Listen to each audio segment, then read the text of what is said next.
আরবি ভাষায় একটি প্রবাদ রয়েছে, পৃথিবীর প্রথম মানুষ প্রথম ভুলকারী। এ দ্বারা বোঝানো হয় ভুল ভ্রান্তি, গুনাহ, পাপ মানুষের সহজাত বিষয়।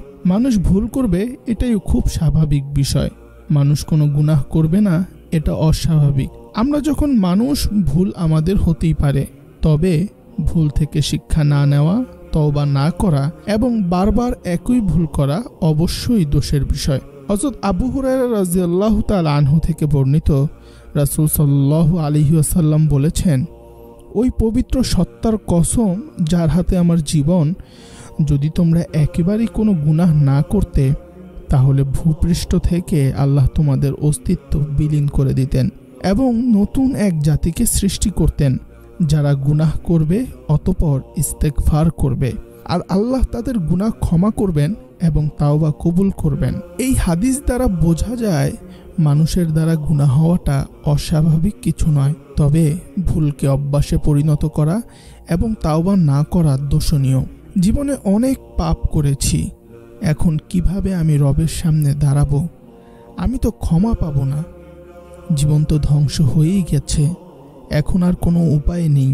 এভাবে শয়তানের সস্তা ধোকায় পড়ার কোনো সুযোগ নেই। বিড়ি, সিগারেট, মদ, গাঁজা, ইয়াবা ইত্যাদিতে প্রশান্তি খোঁজার তো প্রশ্নই ওঠে না।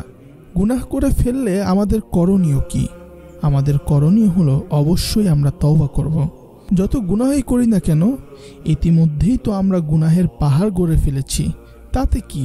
পাহাড় কেন, সমুদ্র কিংবা মহাসমুদ্র পরিমাণ গুনাহ যদি করে ফেলি, এমনকি আমাদের গুনাহ তারা যদি আকাশ পাতাল এবং মধ্যবর্তী শূন্য পূর্ণ হয়ে যায়, তবুও কি আমরা হতাশ হব, ডিপ্রেশনে ভুগব?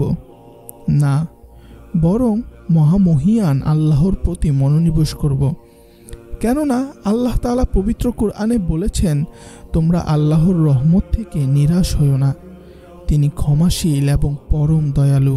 পাপ ও ভুলের অন্ধকার থেকে আলোর পথে কিভাবে ফিরে আসব? এটা খুবই সহজ কাজ। অনুতপ্ত হয়ে আমরা তওবা করব, ভবিষ্যতে গুনাহ না করার দৃঢ় সংকল্প করব।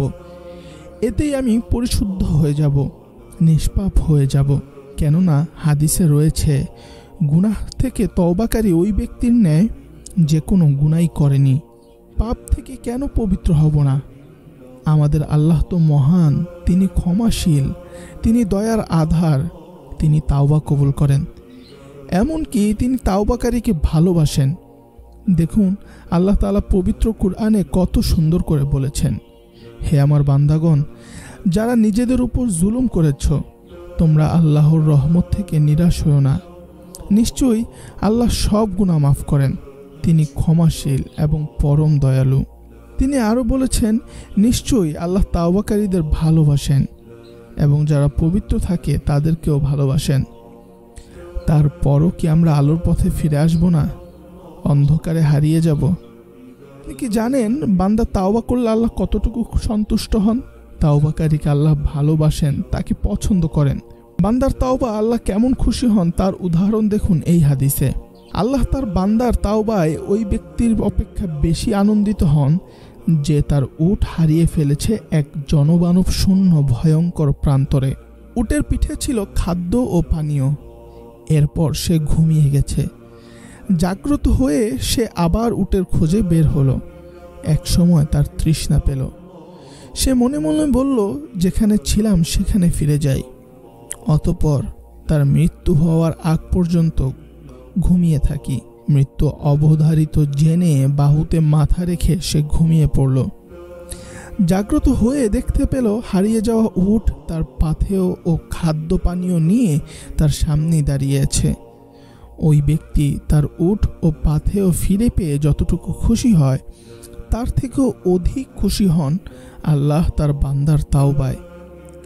এতেই বোঝা যায় বান্দা তাওবা করলে, আল্লাহর কাছে ফিরে এলে তিনি কি পরিমাণ খুশি হন। পৃথিবীতে মানুষকে খুশি করতে কত কিছুই না আমরা করি, কত মানুষের মিথ্যে প্রশংসাও করি। আজীবন তো সৃষ্টিকে সন্তুষ্ট করলাম, আসুন এবার না হয় স্রষ্টাকে সন্তুষ্ট করি। আল্লাহ তাআলা আমাদের সবাইকে হেদায়েতের পথে অবিচল থাকার তৌফিক দান করুন। আমিন।